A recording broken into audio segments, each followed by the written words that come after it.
नमस्कार, मैं आकांक्षा सक्सेना। आशा करती हूँ आप लोग बहुत अच्छे होंगे। तो आज हम अपने इंग्लिश क्लब में बात करने वाले हैं एक नए कॉन्सेप्ट की। फोनेटिक्स पे मैंने 2 वीडियोस बनाए हैं जिसमें हमने बात की थी वावल साउंड, कॉन्सोनेंट साउंड्स की।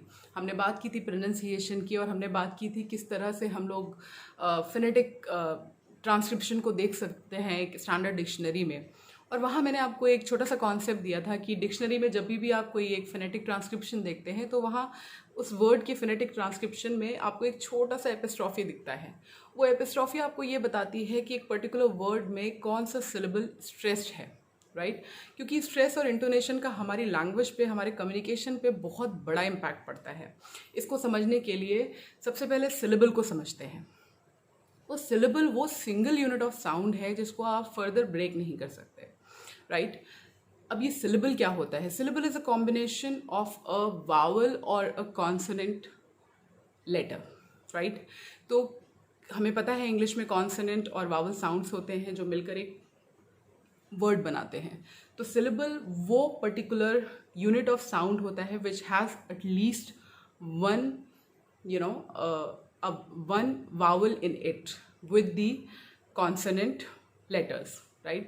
तो एक पर्टिकुलर वर्ड में एक या एक से ज़्यादा सिलेबल हो सकते हैं, लेकिन उस पर्टिकुलर वर्ड में हर सिलेबल को एक लेवल पे प्रोनाउंस नहीं किया जाता।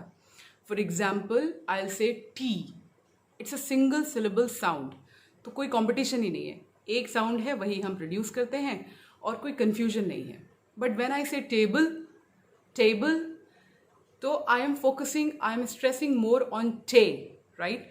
तो आप देखिए T A is a separate syllable, B L E is a separate syllable.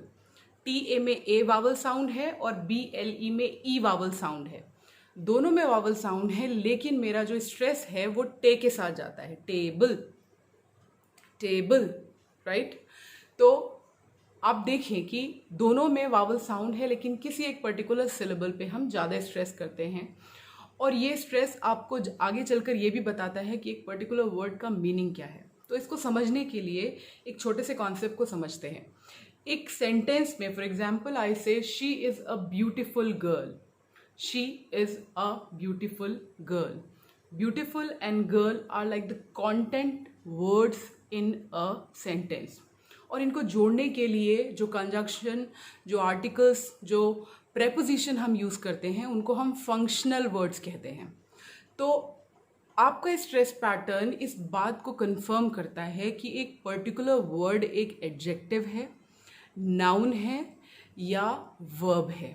तो आप समझिए ये कितना इम्पॉर्टेंट है टू अंडरस्टैंड कि हमें किस सिलेबल पे, किस वर्ड में कहाँ स्ट्रेस करना है। एक और कॉन्सेप्ट समझने की कोशिश करते हैं। फॉर एग्जाम्पल आई विल से बनाना, बनाना, बनाना।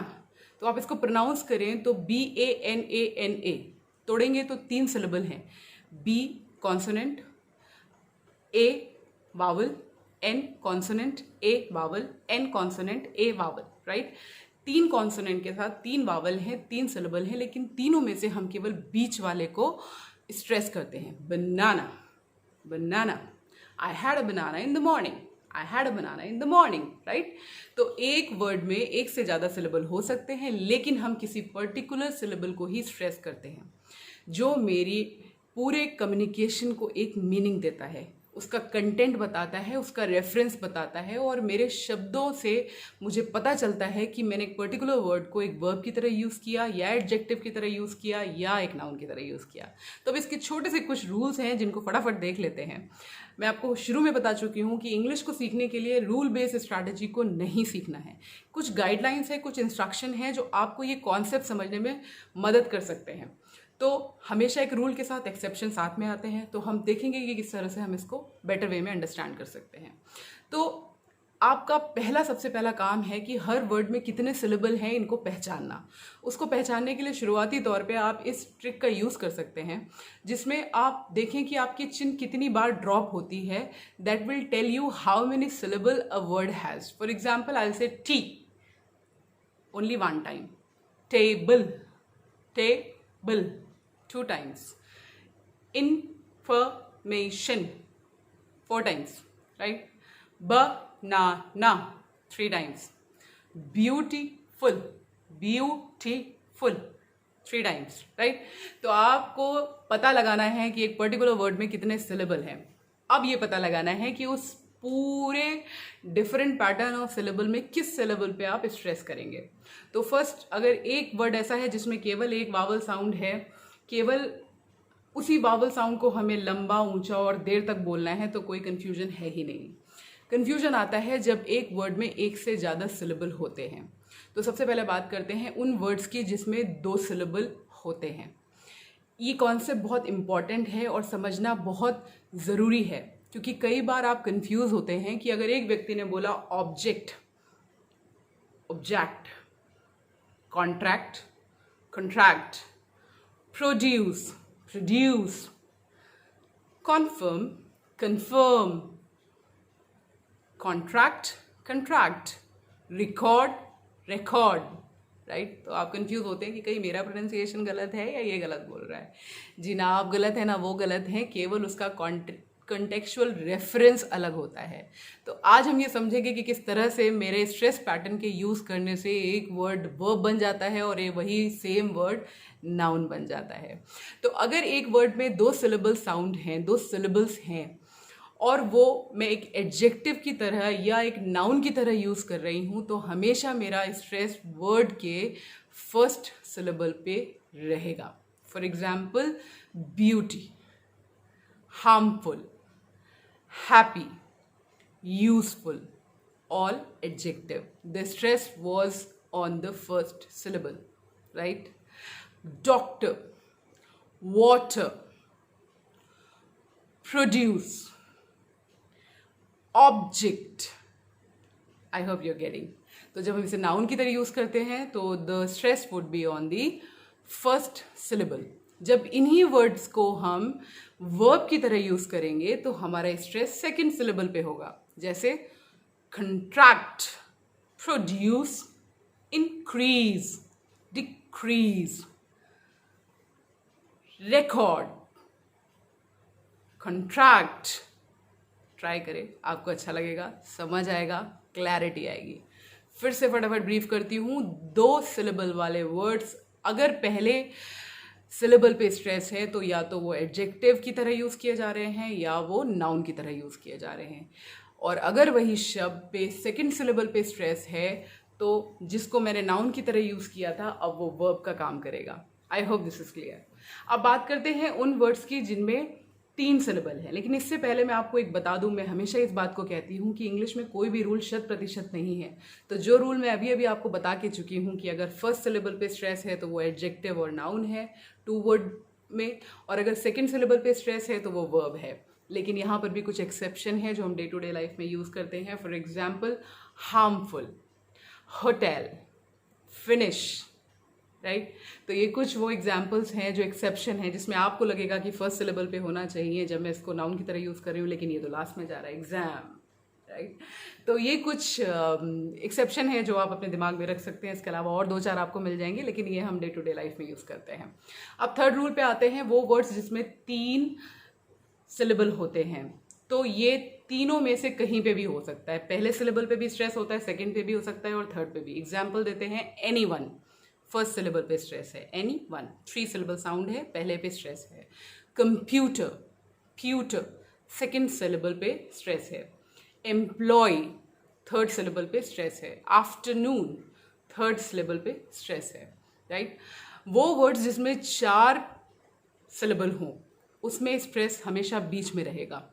For example, you will say communicate, communicate, university, right. अब बात करें कुछ ऐसे वर्ड्स की, for example the word which will and with TION, SION, CIAN and IC. I'll repeat it. The word ending with TION, SION, CIAN and IC. हमेशा इस तरीके के वर्ड्स में स्ट्रेस सेकेंड लास्ट सिलेबल पर रहेगा। For example, information, discussion, politician, scientific, right? So words ending with TION, SION, CIAN, IC will always have the stress on the second last syllable. बात करें उन वर्ड्स की जो and करते हैं on y, तो जो the word ending with y will generally have the stress on the third last syllable. तो अगर एक वर्ड है ही 3 शब्दों का और वो y पर खत्म हो रहा है, जिसका मतलब फर्स्ट सिलेबल पे स्ट्रेस होगा. So biology, ecology, ability, possibility, right? So the word ending with y will have the stress on the third last. I hope you're getting it. कुछ रूट वर्ड्स होते हैं और रूट वर्ड्स को extend करके हम different words बनाते हैं. For example comfortable, comforting, discomfort, right, and you can say uncomfortable. तो हमेशा स्ट्रेस कम पे रहेगा. That is a root word, right. इसके अलावा एक और रूल है, एक और गाइडलाइन है, एक और इंस्ट्रक्शन है कि स्ट्रेस शिफ्ट होता है जैसे जैसे वर्ड एक्सटेंड करता है. तो फोटोग्राफ, फोटोग्राफर, फोटोग्राफिक. फोटोग्राफ में फोटो पे रहेगा, फोटोग्राफर शिफ्ट हो गया, एंड फोटोग्राफिक ग्राफिक पे चला गया. Economic, economy, economical, finance, financial, financial, right. तो आप देखेंगे, आप रूट वर्ड उठाएं और उनको एक्सटेंड करते जाएं तो आप देखेंगे जहां कहीं इनिशियल पे था वो बीच में गया और फिर लास्ट में गया. तो ये शिफ्ट होते हैं. I hope this is going to help you. तो स्ट्रेस में आज हमने ये सीखा कि कोई भी सिंगल यूनिट ऑफ साउंड जिसको हम सिलेबल कहते हैं, it will have a vowel sound in it. A word which will have more than one syllable in it, there must be one syllable which we will pronounce for a longer duration, higher pitch, and for a longer time, right? And it would be a louder one too, in comparison to the other syllable in the same word. How I am going to put the stress on a particular syllable, this is going to tell me the reference to the content word, whether this is going to be used as a noun or as a verb. If there are two words which are being used as a noun or a verb, in case of a noun, you will always stress the first syllable. In case of a verb, you will always stress on the second syllable, right? And if it is a three syllable word, the stress may be on first, second, or third, depending upon the word. If there are 4 syllable in a word, the stress would be in the middle one, right? Word ending with TION, SION, CIAN, and IC will always have the stress on the second last syllable. Words ending with Y will have the stress on the third last syllable. Words which has, a root word, we will have generally the stress on the root word. For example, comfort, comforting, discomfort, uncomfort. So always the stress would be on come, right? That is a root syllable, root word, right? And stress pattern has a pattern. It may shift depending upon the extension of the word. Photo, photographer, photographic, photography, right? Eco, economic, economical, economical, right?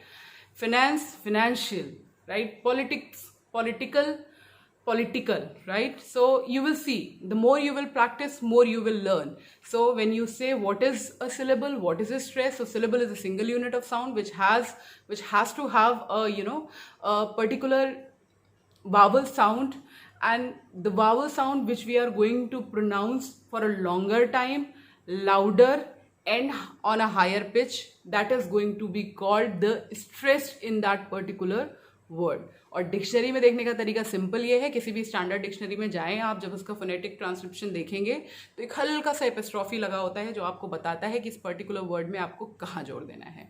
मुझे लगता है अगर आप इस पर अपनी understanding बना पाएंगे तो आप अपनी लैंग्वेज को एक अच्छा रिदम दे पाएंगे, क्योंकि नेक्स्ट क्लास में हम लोग कवर करेंगे इंटोनेशन, और आप देखेंगे स्ट्रेस और इंटोनेशन हमारी लैंग्वेज को रिदम प्रोवाइड करते हैं. तो जब मैं बोलता हूँ I will see if I could come to you and let's see we will enjoy together, right? So this is how you will get the fluency in your communication, right? You will sound more natural with the words. You will give more meaning to the content words, and how you're going to use it, this will be depicted by the stress pattern you are going to use in your language. I hope this is going to help you in terms of enriching your information, your knowledge on how we can work more prominently with the communication in English as a second language, right? तो अगर आपको मेरे द्वारा develop किए गए videos अच्छे लगते हैं, आपको हेल्प करते हैं, तो प्लीज़ उनको सब्सक्राइब करें, लाइक करें और शेयर करें। और तब तक खुश रहें, आबाद रहें, लर्निंग एंजॉय करें। Stay home, stay happy, stay safe. Thank you so very much. Take care. नमस्कार।